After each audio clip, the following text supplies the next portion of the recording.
Hello everyone and welcome back to Sunny Isle. This is the second in a series of shorter episodes that I recorded while I was not very well with a little bit of cold or flu. In the last episode we connected up our city's train infrastructure with the outside world. We started the high-speed line, which has yet to be completed since we're unable to purchase these tiles yet. They're quite expensive and we don't have that much money in the account at the moment. If we were to take a quick look at how much this would cost if we were to go as the crow flies and purchase these four. Yeah, we're looking at a 792,000 upfront cost followed by a 76,000 monthly cost. That's, to be honest, a lot cheaper than I thought it was going to be. It's probably because we don't have that many resources on the mountain here. Yeah, so that's probably why. I mean, that's a lot cheaper than if we were to purchase the tiles around the mountain. I'm just curious. So yeah, look, just one tile is half the cost of those four tiles. So I imagine we probably wouldn't purchase that one. It'd be this one, this one, this one. So that's four tiles. So that's 1 million, and then we would need another one here. Yeah, so you're looking at twice the cost to go around the mountain than it would to go through the mountain. And tunneling in City Skylines 2 is incredibly cheap. So setting up this high speed will probably be realized sooner than I thought. So we better start making plans for this central hub here. The plan for this city wasn't really to have that much rail infrastructure, but trains really add a lot to the atmosphere, as Mike Builds commented on the last episode. And yeah, I completely agree. And I think this city wouldn't be the same without it, especially around this central area where we've got the plaza.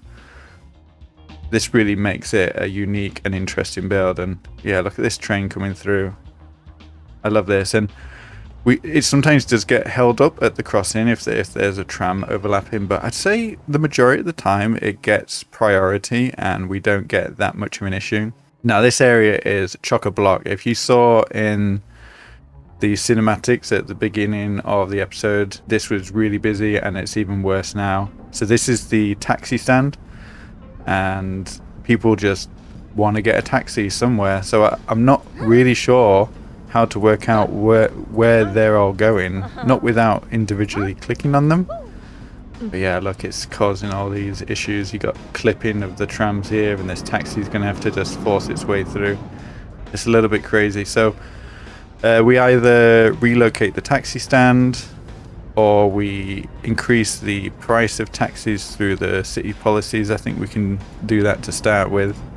At the moment, I've got it at 30. I'm just going to whack it up to 50 just to help clear that out, and let's just delete this taxi stand temporarily and then we'll replace it, and that should reset everybody's pathfinding. So we need a shelter, the taxi shelter. Let's go for the North America one. Let's move it a little bit down the street so that we don't have people queuing up as much, and that looks good to me. There we go. Yeah, so they should clear out. They should either find their own way back to wherever they need to go, or they may return to the taxi stand. We'll wait and see. But today I'd like to focus on this area where we had the fire. And it was kind of a blessing in disguise because this was all dirty industry and low residential. And for a while I have wanted to set up some sort of civic quarter, a place that we could have government buildings and also somewhere close to the central part of the city to include a college. And the land itself I don't think is as polluted as it was. No, look, we haven't got any pollution anymore, so it's been a while since we had any industry zoned here. So we can mix in some residential homes along with offices, and we finally get to unlock the city hall and place that here. I'd also like to pay some attention to this cove. I think it deserves some detailing at least, and this beach is very, very narrow, and I completely understand it. It's facing the elements of the sea, but I think if we can create a couple of breakwaters and extend this land out a little bit, build up some of the sand again, maybe bring in a few rocks to kind of help it integrate into the environment, I think that would be a really nice feature of this area. So we'll start by removing some of the existing structures and roads here. The college asset is quite large, so we need to make sure we got lots of space. Let's unlock it from our development tree and position this to center on the road. I'm going to use a wider pedestrian avenue, and I'm going to dedicate this area to those that were lost in the fire. We had around about 1,000 fatalities. We'll call this Memorial Avenue and build a lovely park around it. We had a few roads running through this area, and I want to maintain those connections, and then we can start to draw a nice ornate path system. This park will be quite modest in size and in decoration. It could always come back to it in the future to add a lot more detail. But for now, I'd like to keep it fairly simple, fairly open. It's a space that people can transfer from one destination to another, giving as much permeability as possible, as many different pathways that people need to get from one side to the other.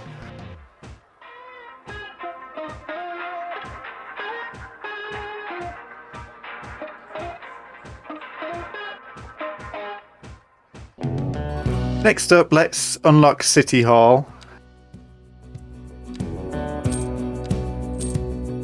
We will position this at the end of the Memorial Park, and using Move It, we can make sure it's nice and center. And I wasn't a fan of the fence, and when I deleted it, a lovely hedge appeared. Yeah, as I mentioned, there's no pollution in this area, which was quite surprising. I thought it took a longer time to disappear. So with that, we were able to build some accommodation for the college. For a long time, this area had almost become a car parking zone, whereas most of the city is built with alleys. This area had been upgraded to regular 2-lane streets with parking, but with today's build, I'm removing a lot of the street parking and replacing it with trees and grass verges. So looking at the road builder mod, there's an update that allows for a parking lane. So I thought I'd try that out, but unfortunately in left-hand drive cities, the feature isn't as well polished. The vehicles should be facing the pavement. They should be facing the curb, but unfortunately they're all facing the road, and so it creates this undesirable effect.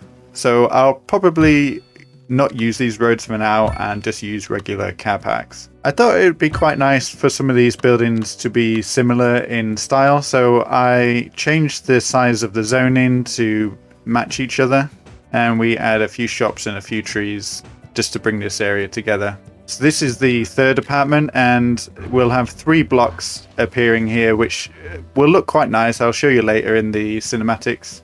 I did place this car park near the college initially, but I wasn't too happy with the land use in this area. I imagine it would be quite expensive, so I do take some time to carefully place some specially zoned areas, mixing in some mixed use and apartments and row homes.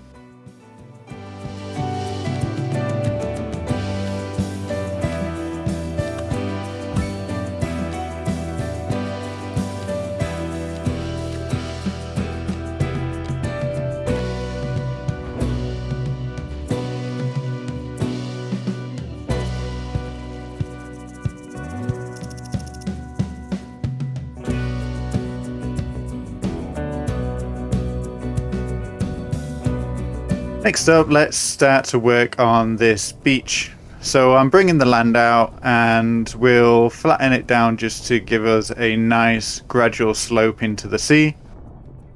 And we'll start to work on these breakwaters, which we can justify the need for being able to increase the sand in the area.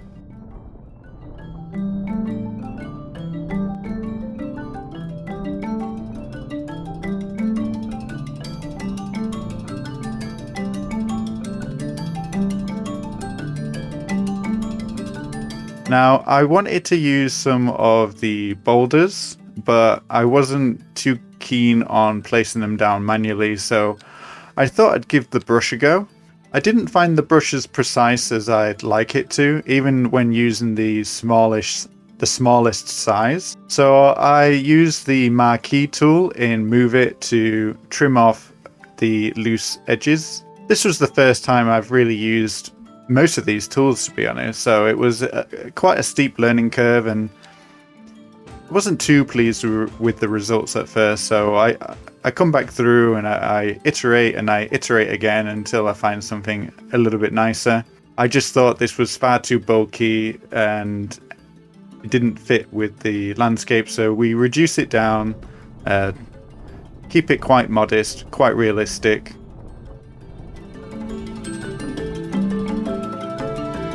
But after moving all the boulders, the ones that I'd left behind were all floating in the air, so I just needed to come through and adjust the land and adjust the height of these boulders too.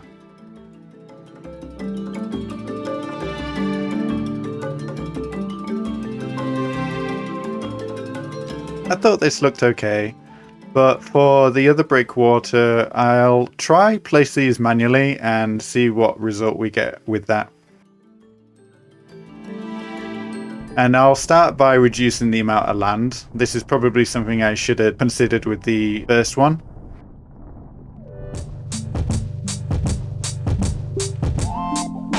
It's always good to try new things, learn new techniques, and I did find that placing these manually just much more satisfactory, albeit a little bit more time consuming, but the end result is much neater, much cleaner.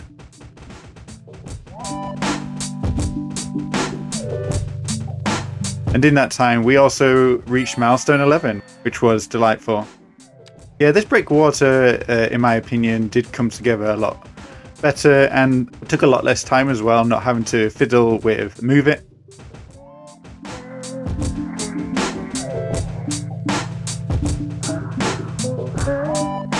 Next up, I'm upgrading the promenade along the beach so that we have a slight elevation difference between the street and the sand.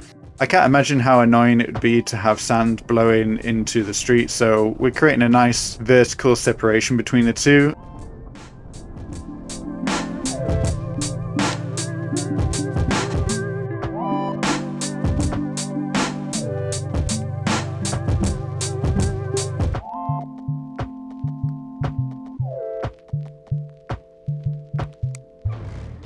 And I'm using some temporary paths here as a guide to draw the edge of the beach. Surface tools are not very intuitive when it comes to drawing curved edges, so the path is a great way at helping deliver nice, organic, natural results.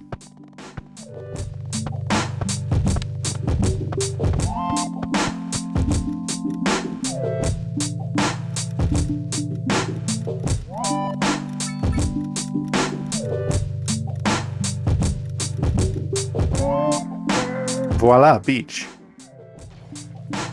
Next up, I downloaded some of Sully's fantastic sea foam decals, and although I may not be using them correctly, I did have a lot of fun placing these, and it really does give the beach a lot more life.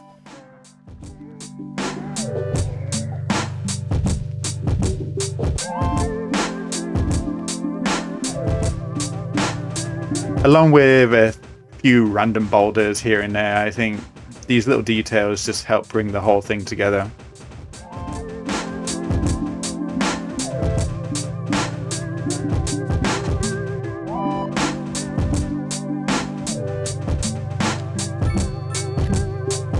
Next up, I wanted to create a little cafe on the front here, but I really wasn't getting the model I liked, so I tried a few different zone sizes, and in the end I looked through Find It for an asset that I thought suitable, and this North American low density commercial was just perfect.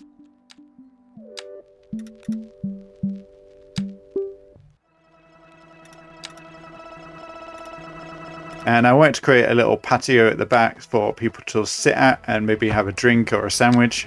These walls were different colors, so I thought, you know, why not try and match them up? And it was a more difficult task than I initially thought, but we got there in the end. I mean, they're not the same color, but it'll do.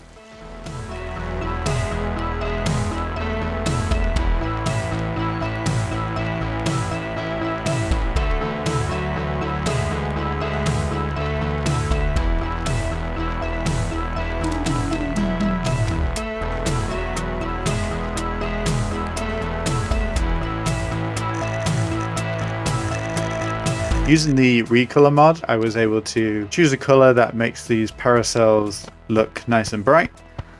And then I'm putting these invisible paths on the beach, and hopefully we'll get a few people using them.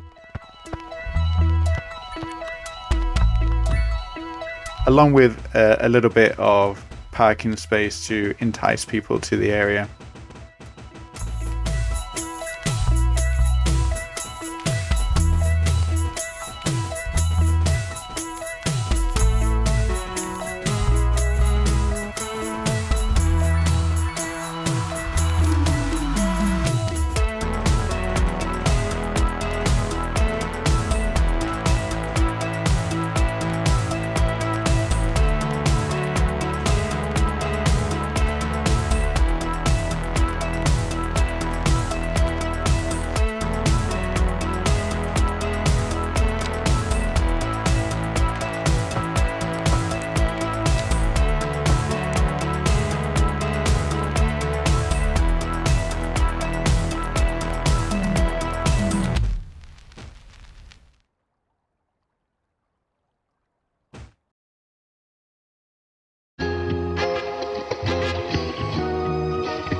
And there we go. We've got our lovely new government neighborhood set into the beautiful West Bay. I think this is a great addition to the city. I had a lot of fun trying some new tools. I also took the liberty of going into the Recolor mod and changing the appearance of some of these buildings, especially the apartment complexes that run alongside the city hall. Now, I do find the asset for these quite odd because there's no windows on the street side of the asset, but I'd like to think there's some strange law that with the city hall being so close, perhaps they prevented any windows from overlooking what could be quite sensitive material through the office windows of the city hall. Overall, I'm pretty happy with the build.